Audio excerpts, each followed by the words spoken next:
اسلام کے مرتبہ احسان کو ہی تصوف کہا جاتا ہے۔ مرتبہ احسان کیا ہے؟ حضرت جبریل امین حضور کی خدمت میں حاضر ہوئے اور انہوں نے آ کے آقا کریم سے پوچھا کہ مل احسان، حضور احسان کیا ہے؟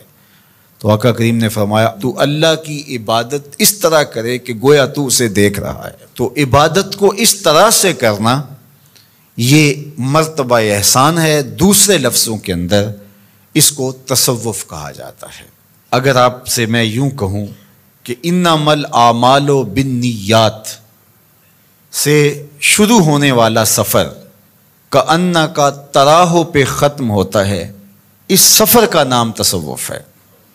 اس کو مرتبہ احسان کہہ لیں، اس کو تصوف کہہ لیں، اس کو صوفیزم کہہ لیں، اس کو کوئی نام دے دیں، تو یہ ہے مرتبہ احسان جو انما الاعمال بالنیات سے شروع ہوتا ہے۔ اور وَاعْبُدْ رَبَّكَ كَأَنَّكَ تَرَاهُ، اپنے رب کی عبادت اس طرح کرو کہ گویا تم اسے دیکھ رہے ہو۔